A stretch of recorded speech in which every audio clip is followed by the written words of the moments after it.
Good morning. Welcome to Just for Today, a time of eclectic reading, sharing of perspective, meditation, and prayer. I'm Reverend Rafe Ellis, Senior Minister and Spiritual Leader of Columbia Center for Spiritual Living in Columbia, Maryland. Recently joined with CSL Greater Baltimore, and so now we are one center. Today is July 12th, and I'm going to continue to work with this book that I'm reading, and I just opened it up to a place I haven't actually read yet. And the heading for this section is Who Are We? And here's the first paragraph. The question, Who are we, lies at the heart of every spiritual philosophy. In Science of Mind, Ernest Holmes answers it not with religious dogma or psychological speculation, but with the clarity of metaphysical principle. We are not fallen creatures striving toward redemption. We are not random biological accidents in a godless cosmos. We are an individualized expression of the infinite, centers in the mind of God, formed of the same essence and endowed with the same creative power.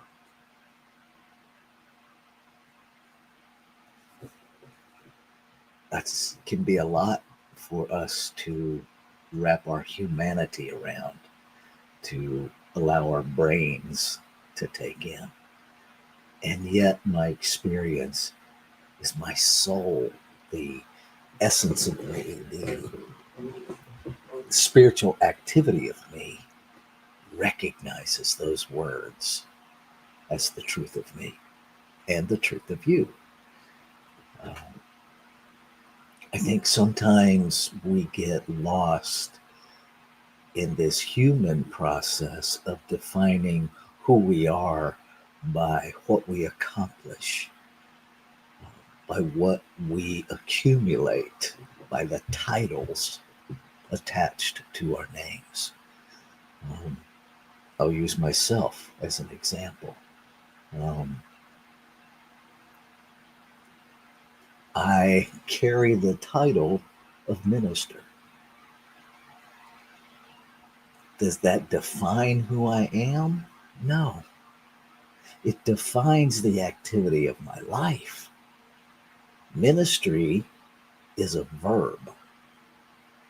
Minister is a title so that people recognize the activity that I have committed my life to. But who I am is that one of a kind, intentional, on purpose, divine idea in the mind of God, in the mind of creation, whatever we call it, to express itself, to experience itself as this life, as me. And the same thing is true about you. You are a divine, one of a kind, never to be repeated desire in creation to know itself, to experience itself as you. And we are each fully infused with it because we're made out of it. There's no way we can't be filled with it because we are it in form. We're just not all of it, yet all of it is us because we're inseparable from each other. Um, and again, I just acknowledge that's a lot to wrap our little human heads around, right? Because our brain, especially our amygdala, is all about separation because it's in the separation that we feel safe, which isn't accurate, but it's human. And so we don't need to vilify it. Perhaps we get to understand it in order to live as it being the infinite it. Uh, so that's what that sparks in me. And it's such um, It's a deep conversation, it's an ongoing conversation, and it's one that I invite you and everybody else to have, to argue with yourself, to argue with your beliefs, to argue with me, to just keep taking it apart, because it is when we excavate through our questions, through our inquiry, through curiosity, that we're able to find what all of our conditioned thinking has been hiding, the magnificence of creation expressing individualized.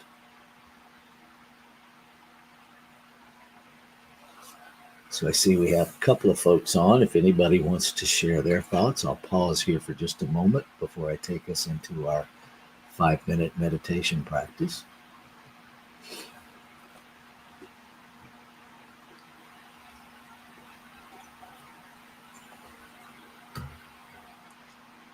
Okay.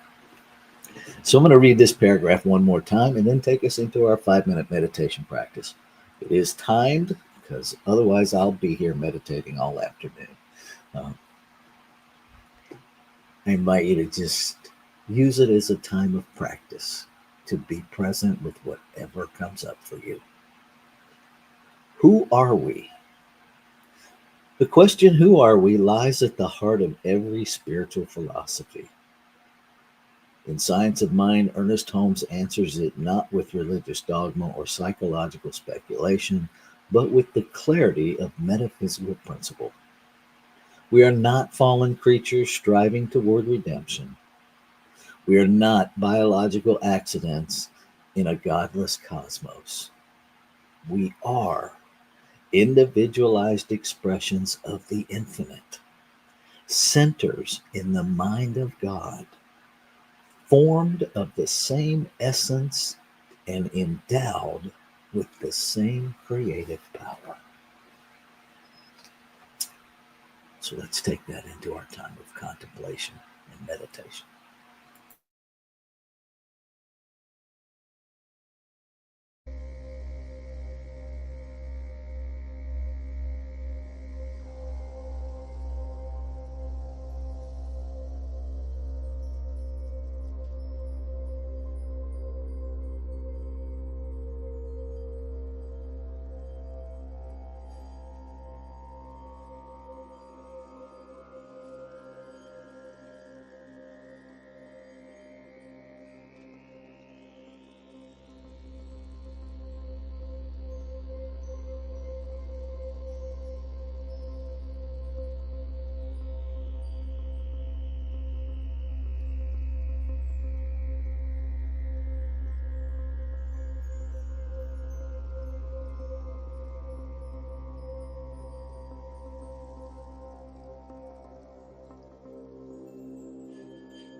There is only one life, one substance that is life expressing in the unformed and the formed, in the unseen and the seen. One substance, one energy that has always simply existed. It is self existent. It was created out of nothing. It simply has always been, and it creates out of itself. It is infinite possibility. And so it already is everything that can ever be. It is eternal, so it is everything that has ever been. It is now. It is everywhere present, having no edges, no boundaries, no limits. Its very center must be everywhere present. And being the singular substance of all creation, it must be the substance of me. And being the only one that there is, I can never be separate from it.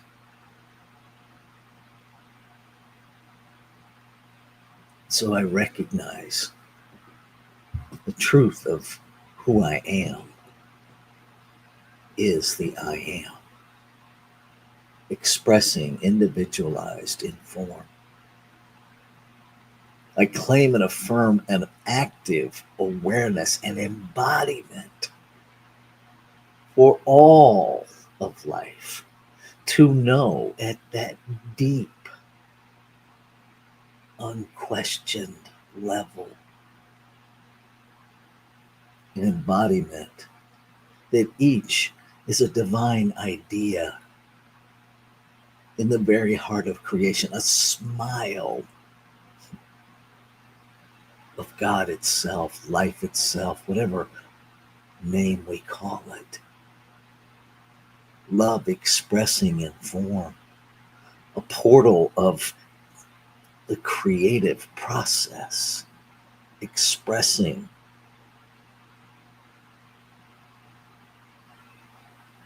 purposeful, intentional, one of a kind, never to be repeated. A portal of the infinite expression, a way that the infinite expands its experience of itself. This is what I am. And what is true of me must be true of all, because each is an expression of the whole within the whole as the whole itself. And so I claim and affirm that as we become aware of who we are, we intentionally, purposefully align our human beliefs with the truth of our being. That we surrender our human identity to the identity of the I am that we are. That we become that open channel, that hollow bone through which we are each aware of the desires within us, the desire of life to express more life. And that we are active, engaged, aligned portals of the creative process. And I am grateful. I'm grateful for how just in this moment, the alignment of the mental of this human with the spiritual of this human is experienced as peace, as the law reminds me that it's already done. As I allow myself to feel that shift moving into alignment, the self with the self. And I celebrate. And knowing it is already complete, I can let go. I let go of everything that tells me something different. And I embrace and I embody this journey of wholeness. So knowing it's done, I simply release and stand in the yes of life.